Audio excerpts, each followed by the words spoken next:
오늘 아내의 죽음 앞에서라는 좀 다소 좀 슬픈 제목이지만 이 아내의 죽음 앞에서라는 제목으로 하나님 말씀 전할 때 많은 은혜 받는 시간 되길 축복합니다.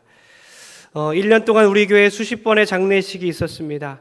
항존직 직분자에 한해서는 제가 꼭 한 번 이상씩 가기로 했습니다. 한 번씩 가기로 했어요. 그래서 저도 여러 번 집례를 하였습니다. 사랑하는 부모님, 남편들, 또 남편 아내의 죽음 앞에서 그런 슬픔이 있었어요. 눈물도 많았습니다. 그러나 그것이 끝이 아니었다는 거죠. 함께 간 하늘 소망 찬양대가 하나님을 찬양하며 소망의 노래를 불렀고 저는 소망의 메시지를 전했습니다. 그러고 보건대 그리스도인들은 사랑하는 사람의 죽음 앞에서도 하나님께 제사가 아니라 예배하는 자들이라는 거죠. 추석이라서 제사를 지내는 분들이 우리 성도들 가운데서도 더러 있을 것이고 또 성도님들의 가족들이 아직도 제사를 드릴 것입니다. 그런데 제사는 인간의 죽음 앞에서 그리스도인들이 마땅히 해야 할 것은 아닙니다. 비성경적인 행위예요.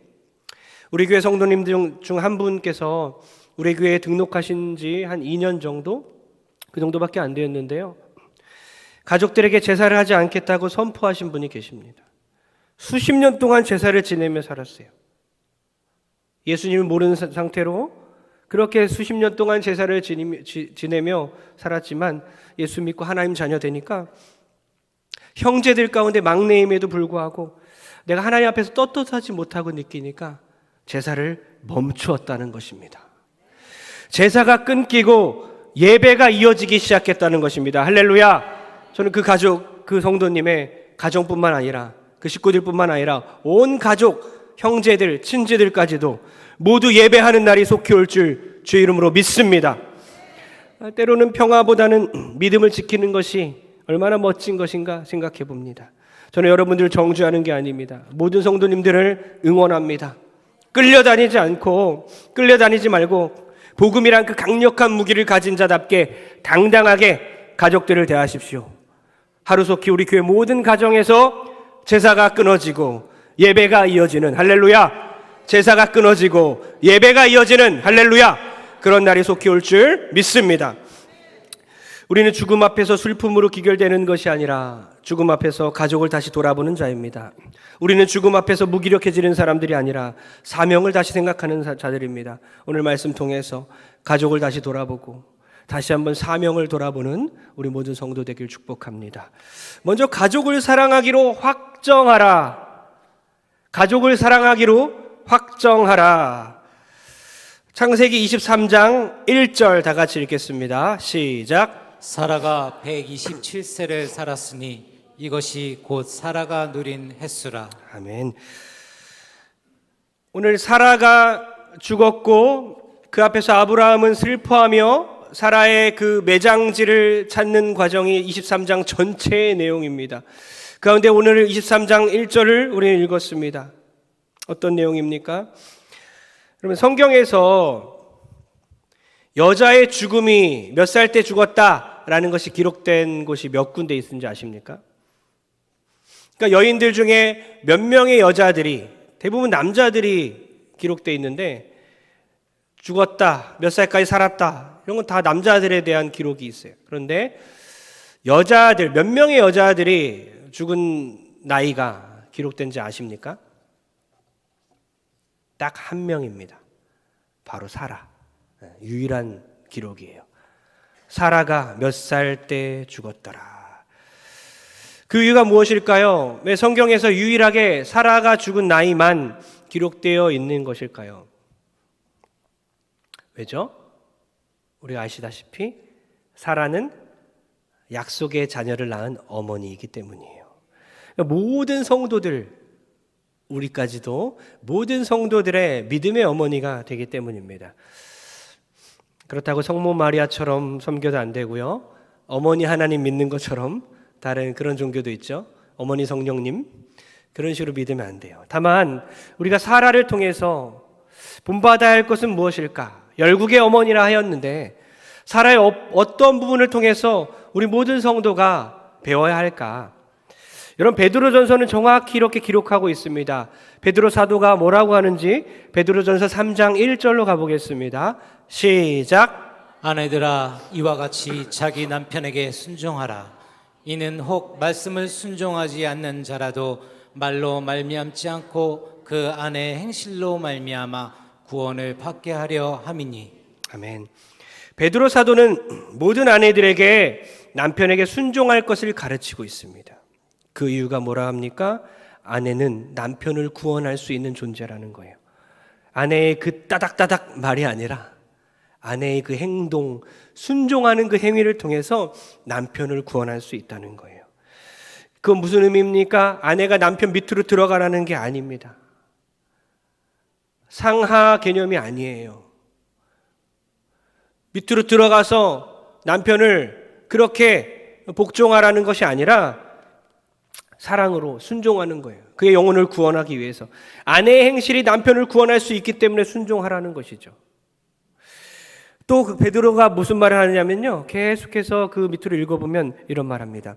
여자의 최고의 단장은, 꾸미는 거 있잖아요. 최고로 이쁘게 단장하는 것은 남편에게 순종하는 것이 최고의 단장이라고 말하고 있습니다. 놀랍지 않습니까? 머리를 꾸미고 이쁜 옷을 입고 은과 금으로 치장을 하고 좋은 가방을 들고 목걸이, 반지, 액세서리를 막 둘러야 하는데 이쁜 구두를 신어야 자기가 자기를 꾸미는 최고의 단장이라고 생각할 수 있겠지만 그것이 아니라 남편을 머리에 이고 사는 것이 최고의 단장이라고 말하는 거예요. 평생을 남편을 머리에 지고 살았던 그 여인들 여기 어쩌면 계실 수도 있어요. 그들이 사라의 딸들이라고 합니다. 주님은 아셔요. 주님께서 잘 살았다라고 말씀하십니다. 주님만이 그 힘듦을 아시는 거죠. 그러면서 베드로는 계속해서 사라의 예로 넘어갑니다. 사라의 예로 바로 연결시키죠. 베드로전서 3장 6절입니다. 시작. 사라가 아브라함을 주라 칭하여 순종한 것 같이 너희는 선을 행하고 아무 두려운 일에도 놀라지 아니하면 그의 딸이 된 것이니라. 아멘. 사라가 아브라함을 뭐라고 불렀더라고요? 종이라고 불렀나요? 사라가 아브라함을 저 사람, 저가 아니라 주님이라 불렀어요. 주인이라고 불렀습니다. 남편이 아내보다 높은 존재이기 때문에 주로 여기는 게 아니에요. 창조 질서로 인해서 그렇게 부르는 것입니다. 타인에게, 이웃에게, 모르는 남자에게 선행할 생각하지 마시고 아내들은 남편에게 선행을 베풀어야 합니다. 최고의 선행이 주님처럼 대하는 거예요. 사랑하고 존경하는 것입니다. 그것이 사라의 딸이 되는 것이고 사라의 길을 가는 것입니다. 여러분, 오늘 예배 끝나고 제 뒤통수가 참 따가울 것 같습니다. 제가 하는 말이 아니에요. 아내들이 남편에게 순종하는 것, 주님으로 여기는 것은 너무 지나친 거 아니냐? 이 세대에 맞지 않은 거 아니냐? 지금 베드로 사도가 말하고 있습니다. 하나님의 말씀입니다. 근데 우리는 어떻습니까? 이것을 순종하지 않아요. 다 어느 정도 서로 타협하면서 실제로 힘이 더 센 사람이 주님이 되어 있습니다. 경제력이 더 센 사람이 주님이 되어 있습니다. 더 막 화내고 막 하면 어느새 주님이 자리에 올라가 있어요. 하나님은 그렇게 하라고 하지 않습니다. 남편을 주님으로 여겨라. 그것이 사라가 아브라함을 대한 것이고 사라의 길을 가는 것이다. 사라의 딸이 되는 것이다. 믿음의 딸이 되는 것이다 라고 말하는 거예요. 정말 어렵습니다. 주님의 말씀을 순종하는 것은 너무나 어려운 거예요. 오늘부터 나는 베드로전서 3장을 보지 않겠다 라고 결단하는 분도 있을 수도 있어요. 여러분, 제가 2012년도에 미국 땅에 도착해서 11년 됐네요. 첫 사역을 했을 때에 미국에 있는 한인교회들이 여럿 있습니다. 정말 2시간에 걸쳐서 제가 인터뷰를 하러 갔어요. 차로 2시간이면, 미국에서 차로 2시간이면 한국에서는 한 3시간 걸린다고 생각하면 돼요. 한 대구까지 거리, 서울에서 2시간 동안 쉬지 않고 고속도로를 달리는 거예요. 그렇게 가서 인터뷰를 하는데 담임 목사님이 우세요. 저랑 같은 교단인 거예요. 제가 후배인 거예요. 당연히 그곳에서 사역을 하게 됐죠. 저도 그곳에서 하기로 결단을 내렸습니다. 왜냐, 사역은 내가 필요한 곳으로 가는 것이 아니라 나를 필요로 하는 곳으로 가는 것이 사역이기 때문이에요. 사명은 그런 것입니다. 여러분이 가고 싶은 데 가는 게 아니라 여러분을 필요로 하는 곳에서 사역하는 것이 교회 사역이에요. 하나님이 주신 사명입니다. 그래서 그렇게 결정하고 사역을 하기 시작했어요. 그런데 얼마나 이 교회가 올드한지요. 너무너무 올드한 거예요. 1980년대, 90년대 막 그때 교회들이 성장하지 않습니까? 그때 옛날 교회의 모습을 그대로 미국에 심어놓은 것 같았어요. 담임 목사님, 사모님도 왜 이렇게 올드하게 사역하시고 목회도 그렇고 다 전부 다 뭔가 다 올드한 거예요. 근데 어느 날 담임 목사님, 사모님과 대화를 하게 됐어요. 사모님께서 순종에 대한 얘기를 저에게 해주고 있었습니다. 많은 사람들이 옆에 같이 있었는데 그 사모님의 순종에 대한 이야기, 남편 목사님을 순종하는 그 얘기를 듣고 아무도 공감하지 않았습니다. 속으로 다 그런 게 어딨어 하면서 그렇게 동의하지 않았다는 거예요. 뭐라고 말씀하셨냐면 저는 남편 목사님에게 한 번도 아니오라고 한 적이 없습니다. 옛날에 많이들 그랬잖아요. 어느 날 같은 비행기를 타고 공항에 갔는데 뻔하게 잘못된 게이트, 다른 게이트로 가고 있는데 거기로 나를 인도하고 있는데 한 번도 내가 다른 데로 갑시다, 잘못됐습니다라고 가르치지 않았다는 거예요. 한마디도 하지 않고 끝까지 따라갔더니 남편 스스로가 잘못된 길임을 깨닫고 나중에는 수정해서 제대로 갔다는 거예요. 그냥 계속 따라다녔다는 거예요. 알면서도. 저는 한 번도 남편에게 노라고 한 적이 없습니다. 무조건 순종했습니다. 여러분, 이야기를 듣고 다들 그냥 공감하지 않았어요. 아, 그랬습니까? 지나갔어요. 11년 지났잖아요. 여러분, 그 사이사이 그 사모님의 얘기가 회자될 때마다 아무도 그것에 대해서 다들 답답해했습니다. 요즘 누가 그런가? 그게 무슨 순종인가? 같이 망하자는 거지. 요즘 어때요? 아니, 여보, 어디가? 눈 삐었어? 그래서 정신 차려. 아니, 시간 몇인데? 아니, 그런 것도 똑바로 몰라. 이렇게 하시나요? 하시는 분도 계시죠. 여러분, 누가 같이 잘못된 비행기를 타러 끝까지 가겠습니까? 누가 끝까지 가서 게이트를 확인하고 다시 돌아올 때까지 한마디도 안 하겠습니까? 계속 끝까지. 저도 며칠 전까지만 해도 그 의견에 동의할 수가 없었어요. 어떻게, 말도 안 되잖아요. 너무 지나치잖아요.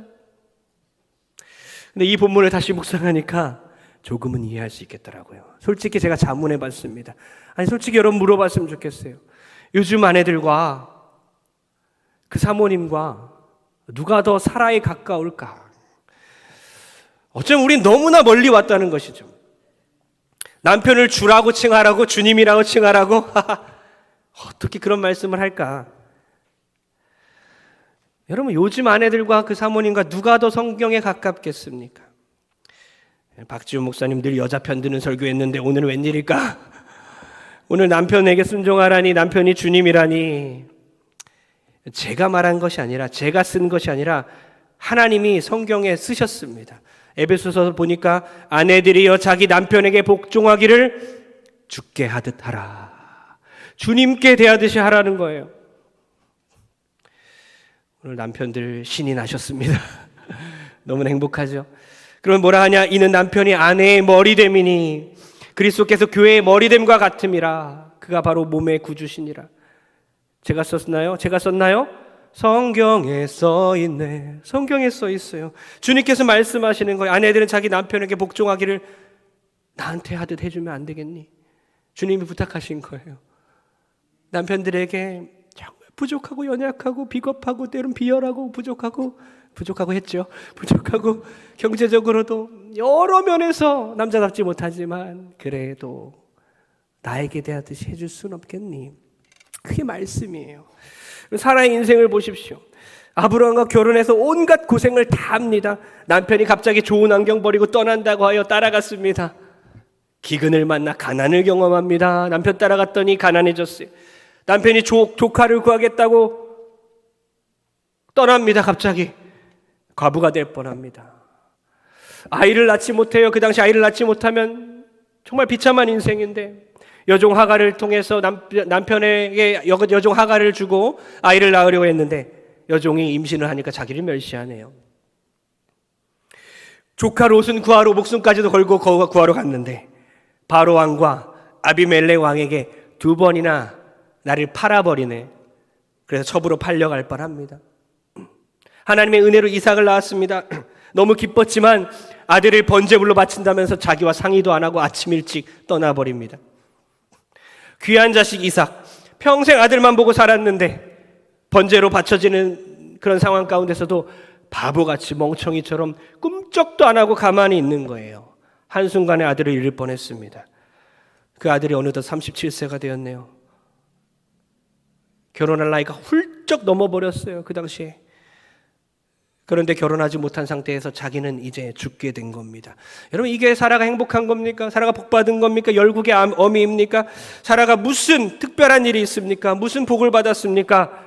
성경은 무엇이 복이라고 말한지 아십니까? 무엇이 그녀가 특별하다고 말씀하는지 아십니까? 무엇이 그녀의 특별함이라고 말하는지 아십니까? 바로 이거라고 말합니다. 어리석고 실수투성이 비겁하고 그 이기적인 남편 곁을 떠나지 않고 주님으로 여기고 끝까지 순종하고 끝까지 존경해서 하나님의 복을 받아 누렸다는 것. 이것이 말씀이라는 겁니다. 기록된 말씀입니다. 남편 필요 없어. 남편 이기적이고 비겁하고 능력도 없는데 한눈까지 파네. 하나님 원하시는 모습이 무엇이겠습니까? 사라의 모습 속에서 우리 여인들이 무엇을 본받아야겠습니까? 우리 여자 성도님들, 남편을 꼭 사랑하기로, 존경하기로, 순종하기로 오늘 확정하는 이 말씀에 이해가 안 가지만 참된 행복을 주기로 약속하신 이 진리의 말씀에 순종하는 우리 모든 성도 되길 주의 이름으로 축원합니다. 이제 아멘을 잘하셔서 깜짝 놀랐습니다. 침묵할 줄 알았는데 이제 남편 차례입니다. 성경은 무조건 같이 가요. 같이 가기 때문에 같이 봐야 돼요. 나한테 유리한 것만 보고 아멘하면 큰일 나는 거예요. 지금 불리한 것도 아멘하지 않았습니까?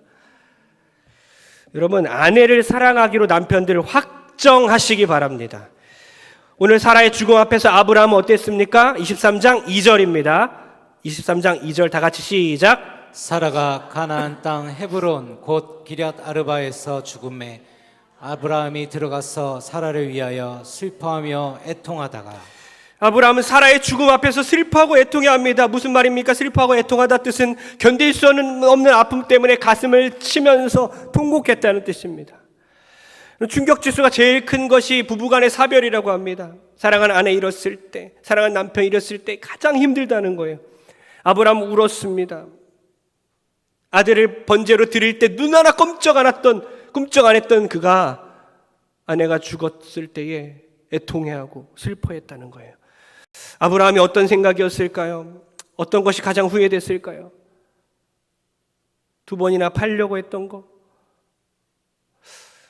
아내를 힘들게 했던 것들, 그것들을 생각했을까요? 아브라함은 슬퍼했고 애통했어요. 진심으로 아브라함은 아내를 사랑했던 것을 볼 수가 있어요. 여러분 어떻습니까? 여러분, 이 세상에는 그것이 통용되지 않아요. 많은 남자들이 아내 몰래 딴짓을 하고 있습니다. 그 사실을 여러분 그리스도인들이라서 잘 모를 수도 있어요. 어떤 사람들은 친구들이 다 그러고 있어서 알 수도 있겠지만 세상과 교회는 많이 달라요. 물론 교회 안에서도 그런 분들이 있을 수도 있지만 대개는 세상에서 벌어지는 일들입니다.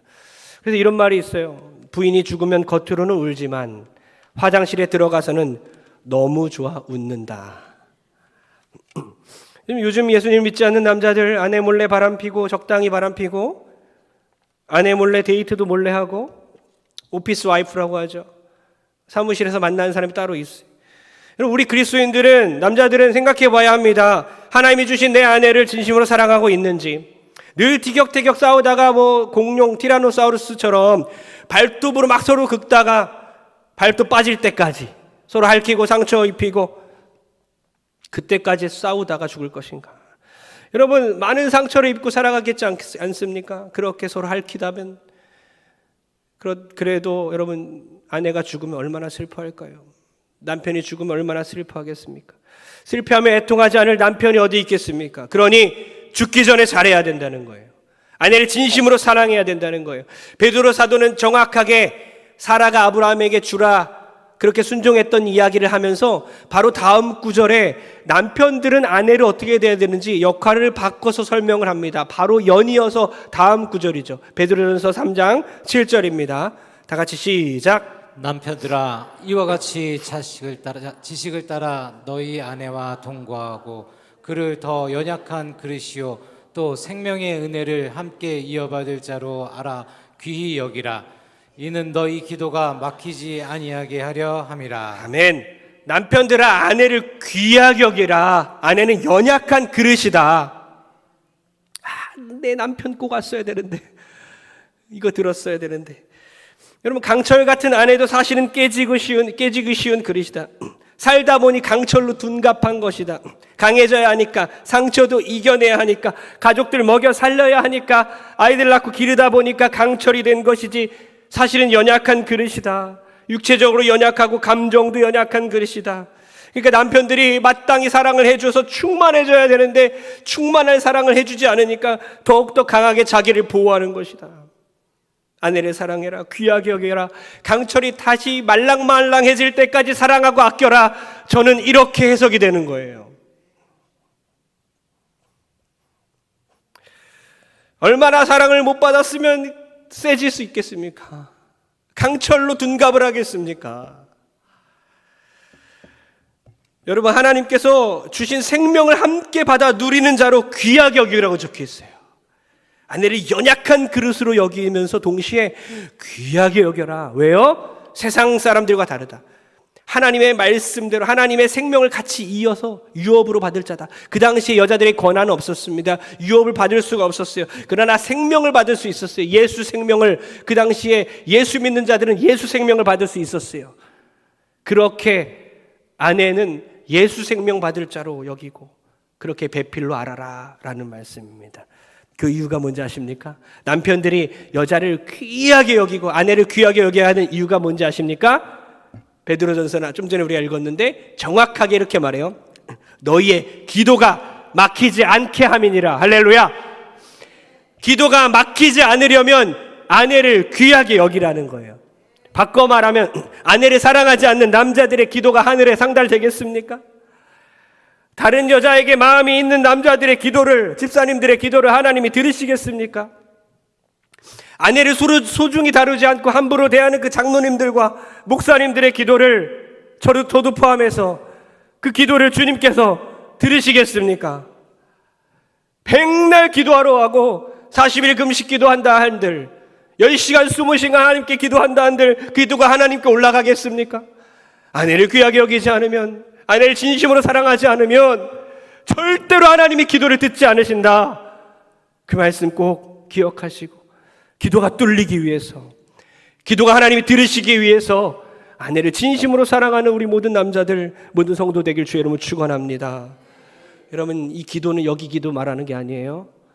이 기도도 막히고 아마 다 막힐 것 같아요. 아내를 사랑하기로 확정하고 가족을 사랑하기로 확정하는 이 추석 연휴가 되고 평생의 우리의 삶이 되길 축복합니다. 그 후에 아브라함 어떻습니까? 사명을 갖고 다시 일어나기 시작합니다. 사명을 다하기로 확정하는 여러분 됐으면 좋겠어요. 창세기 23장 3절입니다. 실컷 울고 나서 아브라함이 어떻게 행동하는지 창세기 23장 3절 시작. 그 시신 앞에서 일어나 나가서 헷 족속에게 말하여 이르되. 죽음 앞에서 사명을 생각하고 일어났다는 것입니다. 시신 앞에서, 죽음 앞에서, 무능력 앞에서, 연약함 앞에서, 절망 앞에서, 건강의 질병 앞에서, 우리 그리스도인들은 죽음 앞에서, 절망 앞에서, 질병 앞에서, 연약함 앞에서 일어나는 성도 되길 주의 이름으로 축원합니다. 우리는 그런 존재들이라는 거예요. 진정한 사랑은 어떤 사랑입니까? 사랑하는 사람의 죽음 앞에서 벌떡 일어나는 겁니다. 해야 할 일이 생겼기 때문이에요. 죽음 앞에서 실컷 울고 깨달았으면 일어나는 것입니다. 아브라함은 사라의 매장지를 찾으러 가요. 이것이 얼마나 중요한 사건인지 아십니까?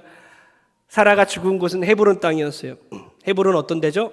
가나안에 속한 땅입니다. 가나안 뭡니까? 하나님이 주기로 약속한 땅이에요. 400년 후에 주겠다.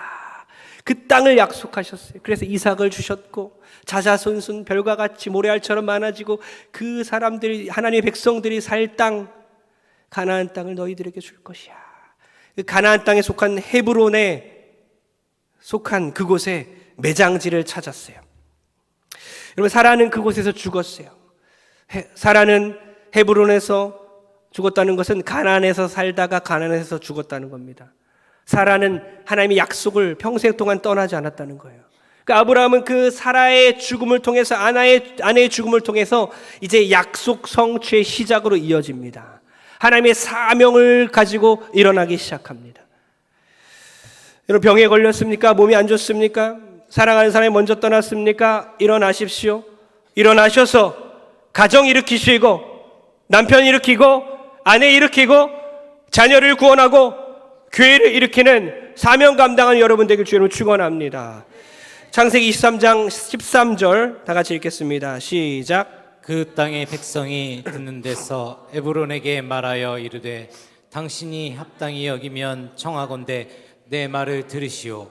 내가 그 밭값을 당신에게 주리니 당신은 내게서 받으시오.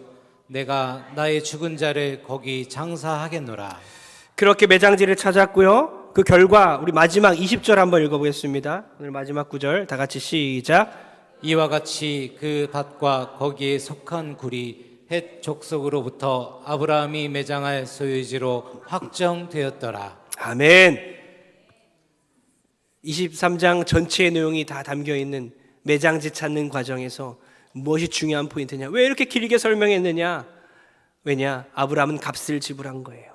가나안 땅, 약속의 땅을 갖기 위해서 이 땅은 이제 우리 거라는 겁니다. 그 가나안에서 아브라함 땅이 생긴 것입니다. 바로 약속의 땅의 시작점, 헤브론의 가나안에 있는 헤브론의 깃발을 꽂아버린 것입니다. 이곳에 나중에 자기도 묻힙니다. 사라뿐만 아니라 자기도 묻히고 이삭도 묻히고 리브가 레아도 묻힙니다. 자기 자자손손 그곳이 매장지가 되는 거예요. 자자손손 돌아올 곳을 정한 것입니다. 아브라함은 이곳을 신앙의 중심지로 정한 것입니다. 하나님과 교제하는 곳, 예배하는 곳. 다윗도 이 헤브론을 나중에 헤브론에서 처음 왕이 됩니다. 그리고 남유다의 수도가 되죠. 역사의 중요한 지점이 되었다는 거예요. 이곳이 바로 이 헤브론이 후손들에게 물려줄 땅이라는 거죠. 동선교회, 여러분 어떻습니까? 돌아올 장소입니까? 자자손손 우리가 함께 예배할 곳입니까? 헤브론, 이곳이 바로 헤브론이다. 이 꿈을 가지고 비전을 품는 자들이 어디 있습니까, 여러분? 무엇을 보고 무엇을 꿈꾸며 교회를 다니십니까? 평생 동안 이 교회를 섬기고 싶다. 자녀들을 낳고 자녀들이 결혼하고 계속해서 3대 4대 예배하는 교회. 지금 비록 어떠한 이유로 교회를 떠났고 고3이라서 공부하느라 교회를 떠났고 잠시 하나님 멀리 떠나고 있지만 반드시 돌아오게 될 것이다. 하나님이 정하신 약속의 교회, 이 교회가 사명지가 되게 될 줄 주의 이름으로 축원합니다. 많은 사람들 앞에서 아브라함이 그것을 샀고 이방인들이 본 앞에서 가나안 사람들이 본 앞에서 확정되었다. 그렇게 2번이나 적혀 있습니다. 여러분 확정하십시오. 우리의 사명을 주께서 부어주실 때 확정하셔서 내가 나의 자녀들을 구원하겠다. 아직 하나님을 모르는 그 아들을 구원하겠다. 우리 이웃들을 구원하겠다. 남편을 일으키겠다. 아내를 일으키겠다. 그렇게 확정하여 동성교회가 살고 가정이 사는 우리 모든 성도 되길 주의 이름으로 축원합니다. 나이에 상관이 없습니다. 여호수아에 보니까 갈렙이 나옵니다. 나이에 상관없어요. 사명은 나이에 상관없다는 거예요. 그 가나안 땅을 점령하기 위해서 먼저 백전노장 갈렙이 먼저 등장합니다. 75세의 나이에 이 산지를 내게 주소서. 그날에 주께서 말씀하신 이제 내가 주님의 이름으로 그 땅을 취하겠습니다. 그 찬양 알지 않습니까? 갈렙의 고백이죠.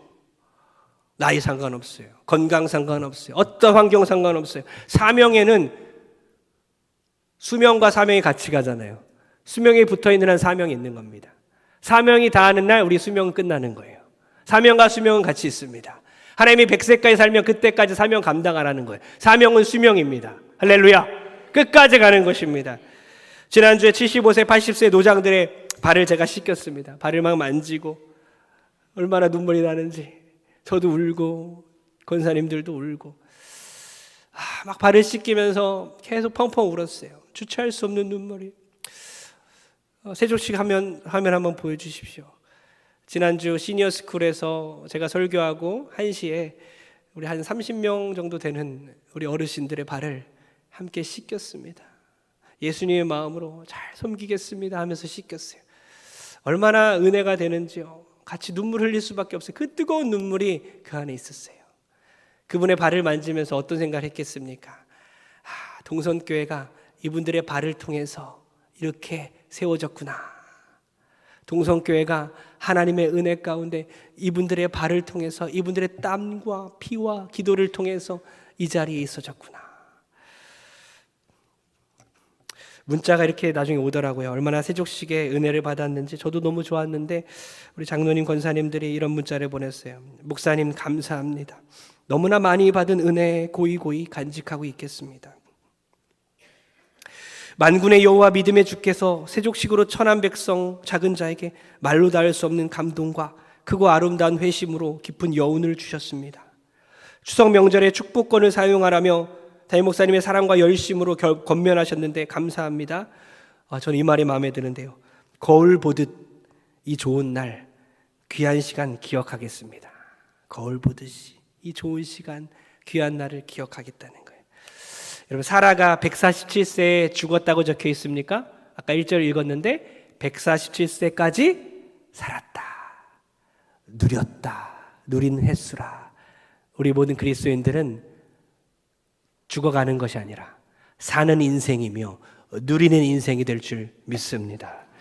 은혜입니다. 80, 90, 100세까지 죽었다 이것이 아니라 90까지 살았다, 100세까지 살았다. 그렇게 사명 확정하시고 사명 감당하다 죽는, 주님께까지 가는, 그리고 평생 영원히 주님과 함께 사는 그런 귀한 성도 되길 축복합니다. 한 이야기만 하고 결론 내리려 합니다. 어떤 교회의 여자 성도님의 간증이에요. 그분은 두 아들이 있었는데 작은 아들의 인도로 교회 다니기 시작했다고 합니다. 건강했던 남편이 갑자기 감기 증세가 보이더니 4일 후에는 아침에 일어나지도 못했다고 해요. 입원해서 여러 검사를 받았는데 뇌출혈이 미세하게 있어서 한 달 후에 다시 와서 검사하자고 했다고 합니다. 이렇게 말해요. 저는 믿음이 부족했지만 이때가 구원의 때라는 생각이 들어 남편을 교회로 인도하여 주일 예배를 드리기 시작했습니다. 그리고 한 달 후에 병원에 가서 검사를 다시 해보니 소뇌 위축증이라는 원인도 모르는 희귀 난침병을, 남편이 난치병에 걸렸음을 알게 됐습니다. 그 후로 3년 6개월 동안 투병 생활하면서 남편의 건강은 점점 나빠져 갔고 저희가 할 수 있는 것은 아무것도 없었습니다. 그러다 보니 자연스럽게 저와 남편은 예배에 매달리며 기도하게 되었습니다. 남편의 기도 제목은 이거였습니다. 하나님, 제가 무엇을 붙들고라도 일어서서 화장실에 갈 힘과 예배를 드리러 갈 수 있는 힘만 주옵소서. 남편은 병이 깊어져 가면서 예배를 점점 더 사모하게 되었습니다. 그리고 죽음에 대해서도 자연스럽게 받아들였습니다. 날로 깊어지는 병 중에도 하나님 덕분에 남편은 천진난만한 얼굴로 늘 웃을 수 있었고, 그랬기에 저 또한 많은 부분 감사할 수 있었습니다. 두 아들도 이전과 많이 달라진 저의 모습을 보며 놀라워했습니다. 남편은 혀가 굳어져 말하는 것을 부끄러워했는데 어느 날 목장 예배에서 더 이상 말할 수 없을 때가 오기 전에 말해야겠다라면서 이렇게 말했습니다. 하나님께서 저를 그 여자를 아내로 붙여주신 것을 감사합니다 라고 말했다고 합니다.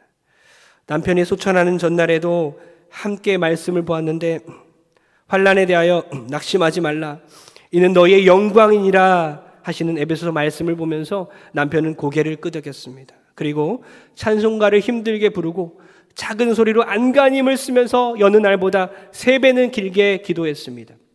그날 밤 늦게까지 숨이 차서 괴로워하던 남편은 어느 순간 편안한 말투로 이제 자야겠다 하면서 저에게 어서 자라라고 말했습니다.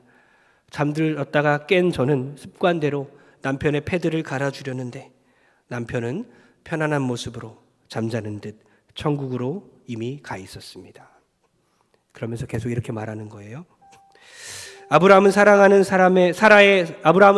사라의 죽음을 경험한 후에 스스로 나그네라고 여기면서 약속의 땅을 얻는 사명을 위해 최선의 노력을 다하기 시작했는데 저는 말만 나그네 인생이었지 약속의 땅인 천국에 적을 두고 사는 것이 무엇인지 몰랐습니다. 그러나 남편의 죽음을 겪고 보니 저도 구원에 대해서 간절해지면서 지경이 넓어졌음을 알게 됐습니다.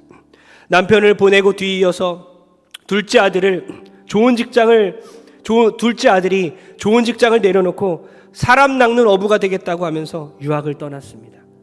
배신감에 가슴이 철렁했지만 그 아들의 비전을 하나님의 부르심이라고 생각하고 받아들이게 되었습니다. 첫째 아들은 하나님을 믿고 싶지만 목사님들의 설교가 다 거짓말 같다며 화를 내면서 본심을 드러내고 있습니다. 남편의 죽음을 통해서야 사랑하는 큰아들의 구원을 더욱 간절하게 생각하게 되었음을 인정했습니다. 최종 목적지를 모르기에 약속의 땅에 관심도 없이 그렇게 살아가는 큰아들을 위해서 이제는 저도 사라처럼 하나님과의 약속을 상기시키는 엄마가 되기를 원합니다. 여러분, 이 간증문이 어쩜 우리의 이야기 아닙니까? 그 간증문에서 그 엄마는 남편이 죽은 후에야 자녀의 구원 문제에 대해서 큰 관심을 갖기 시작했어요. 죽음이 바로 한 가정을 구원으로 인도함을 봅니다. 죽음은 가정을 돌아보게 하고 사명을 회복하게 한다는 것이죠. 우리 모든 사랑하는 성도님들, 우리가 죽기 전에 옆에 있는 그 사랑하는 사람들 얼마나 사랑하고 있는지, 정말 남편을 존경하고 있는지, 남편은 아내를 정말 사랑하고 있는지 정말 진심으로 서로 물어봤으면 좋겠어요. 아마 대답할 수 있는 사람이 없을 것 같아요. 나를 정말로 사랑해? 진심으로? 말 잘 못할 것 같지 않습니까? 반대로 나를 정말 존경하니? 나에게 순종하니? 아내가 잘 말 못할 것 같지 않습니까? 여러분, 우리 살아가는 동안 하나님 말씀 순종하면서 하나님 원하시는 그 가정 만들고 다시 한번 구원에 대한 하나님의 약속에 대한 그 사명 감당하기 위해서 자자손손 전도하고 구원의 문을 활짝 여는, 이렇게 세울 사람들을 믿음으로 일으키는 능력의 사람, 저 여러분 되길 주의 이름으로 축원합니다.